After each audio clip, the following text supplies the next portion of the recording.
สบายดียินดีต้อนรับทุกท่านเข้าสู่รายการชีวิตบ่ได้มีครูมือสอนเป็นรายการที่บ่ได้มานั่งสอนไผว่าต้องใช้ชีวิตแบบใดหรือต้องรับมือกับชีวิตแบบใดที่จะเกิดขึ้นแต่จะพาทุกท่านมารับฟังเรื่องจริงที่เกิดขึ้นกับคนคนหนึ่งบางครั้งชีวิตการโยนบททดสอบมาให้เฮาโดยบ่ได้ถามเฮาซ้ำว่าเฮาน่ะพร้อมหรือบ่ทดสอบกูอยู่หั่นล่ะ จักเป็นเรื่องอย่างตัวเรื่องอย่างบางเทื่อก็เข้ามาพร้อมกันมาเดียวเลยที่จริงนะมันก็บ่ได้เป็นเรื่องที่โหดร้ายเนาะแต่แค่บางเทื่อก็อยากบอกชีวิตว่าต่อแถวเข้ามาแน่เข้ามาเทอละคิวเข้ามาได้แต่เข้ามาเทอละคิวอย่าแบบเข้ามาบัดเดียวเนาะเพราะว่ามันก็เออ คนที่เคยเจอแบบเดียวกันนะจะเข้าใจว่า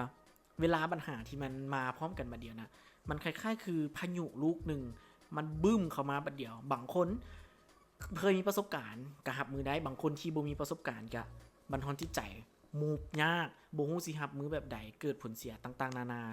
ชีวิตบ่ได้มีคู่มือเดี๋ยวจะพามาฮู้จักกับ EP ทับอิดกันก่อนเนาะกับหัวข้อชีวิตในวัยเด็กความทุกข์และแรงผลักดันชีวิตในวัยเด็กว่าถ้าให้เว้าแบบตรงไปตรงมาเลยเนาะทุกข์แต่ก็บ่ได้ถึงขั้นขอทานอืม ตอนที่จื้อได้เนี่ยณตอนนั้นคือเฮียนป3ป2ป3พอพามาอยู่ห้องกันบ้านซึ่งมาขออยู่เฮาบ่มีเงินอยู่ก็รู้สึกว่าพอสู้แฮงสู้จนแบบเฮ็ดให้การเติบโตของลูกมีความเข้มแข็งมีความสู้มีความชินกับคำว่าทุกข์คำว่าจนคำว่าบ่มีบ่คำว่าบ่มีสิกินน่ะอันนี้ครอบครัวเคยสัมผัสมาแล้วขอเข้าวัดกิน พอมีอาชีพอย่างพอจะมีอาชีพไหลมองขายปลาแม่จะเป็นคนขายเนาะไหลมองนำแคมทามันมีเหตุการณ์หนึ่งที่พอไหลมองมาแล้วปลายอนอะทุกคนอื่นที่เห็นนะว่าปลายอนอยู่น้ำของมันแซบสำหรับข่อยคือมันโคตรแซบเลยเวลาปิ้งมันหอมพอไหลมองมาปลายอนเฮานี่อยากกินแฮงฮู้บ่แม่ก็พอบอกว่าหยัง ไปขายก่อนได้บ่เอาเงินมาซื้อน้ำมันซื้อข้าวกินก่อนแล้วได้รอบหน้าลูกจังกินเด้อเชื่อบ่ว่าเห็นทุกมื้อนี่นะเห็นปลายอนนะก็ยังรู้สึกแบบมันมีเรื่องราวที่เฮ็ดให้เฮาแบบคิดฮอดเนาะนะแบบว่าโอ๊ยมันพอมาเห็นตอนนี้อะนะมันโคตรมีคุณค่าที่ทางจิตใจเฮาขนาดเลยแม้กระทั่งเห็นเฮาก็ยังแบบว่า เห็นปุ๊บเรื่องราวในตอนนั้นมันก็ย้อนกลับมาตลอดเลยว่าตอนนั้นเขาอยากวาง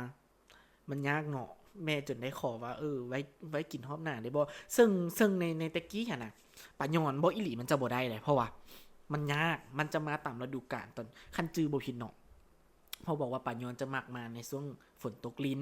ดังนั้นแล้วคนไหลมองเขาจะไปไหลในช่วงที่ฝนตกแล้วป่าจะขึ้นป่าจะบ้วนบอกสักอย่างนี่แหละแล้วมันเห็นให้หาปลาย้อนได้ง่ายแบบเฮาย้อนกลับไปแบบนะครับไปเห็นเหตุการณ์แบบนั้นแล้วตัดมาตอนนี้ในมือที่เฮามีกำลังแหงพอที่จะซื้อกินในสิ่งที่เฮาอยากมันก็เป็นอีกอันนึงที่เป็นเรื่องราวที่เวลาเฮาแนมกลับไปแล้วเฮามีหอยยิ้มเขาผ่านมันมาได้หนออย่างน้อยๆว่าก่อนที่เฮาจะมาจุดนี้นะเฮาก็ผ่านเรื่องราวที่มันมันดิ่งมาแล้วเคยลมกับเป้าได้เป้าไปเบิ่งหนังน้ำกันนี่แหละอยากนั่งแบบเลือกบอลนั่งเลยว่าเขาอยากนั่งตัวนี้ที่แพงสุดเป้าขึ้นเว้าขึ้นมาเลยว่าสังเกตบ่ว่าตะกี้นะแม้กระทั่งปีหนังเฮาสิเบิ่งนะเฮายังเลือกราคาที่ถูกที่สุดย้อนมาเฮาบ่มีเงินแต่ตอนนี้นะที่เฮามีกำลังแฮงมาละเฮามีกำลังที่จะซื้อเลือกได้เลยอยากนั่งตัวที่มันดีที่สุดเลยมันเห็นให้เฮาเห็นว่า สิ่งที่เราทุ่มเทไปสิ่งที่เราเลือกใช้ชีวิตสิ่งที่เราศรัทธาตัวเองศรัทธาในจังหวะชีวิตน่ะมันดีอีหลีมันเห็นให้เราเห็นอีหลีมันกลายเป็นว่าณปัจจุบันจุดที่ข่อยอยู่ตอนนี้คือ มันบ่ได้มาง่ายๆคือคำหนึ่งที่เขาจะบอกแหละความพยายามบ่เคยทรยศไผกลายเป็นอีกหนึ่งเรื่องราวที่เฮ็ดให้เฮามีแรงผลักดันทุกครั้งที่เฮาเมื่อยเฮาท้อหรือแล้วอีกอันหนึงก็คืออีกคำหนึ่งที่ติ๊กหักอะสัมผัสได้ก็คือคำว่าเมื่อเฮามีเป้าหมายที่ชัดเจนเฮาเห็นภาพมันชัดเจนอะมันสิเฮ็ดให้เฮามีแรงผลักดันไปฮอดจุดหมายนั้นนะไวที่สุดเลยอันนี้คืออีหลีขอเพียงแต่ว่าเฮามีภาพในหัวว่าอีก2 ปีเจ้าอยากเห็นหยังอีก3 ปีเจ้าเห็นหยังเชื่อบ่ว่ามื้อที่ค่อยเข้าเวียกทำอิฐภาพในหัวข่อยคือข่อยอยากเป็นคนหนึ่งที่จับไมค์เป็นวิทยากรจับไมค์บรรยายหัวข้อใดหัวข้อหนึ่งเป็นมื้อที่เฮาตั้งเป้าหมายไว้ละภาพข่อยมันเป็นแบบนั้นแล้วณปัจจุบันเฮาเฮ็ดได้แล้วมันโคตรแบบหอมหวานเลย อืม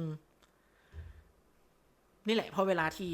เฮาได้เฮ็ดอีหยังแล้วเฮาประสบผลสำเร็จเวลาเฮาเล่าคืนเฮาย้อนกลับไปเบิ่งคืนแล้วมันสิเฮ็ดให้เป็นเรื่องราวที่ทัดใจเฮาอี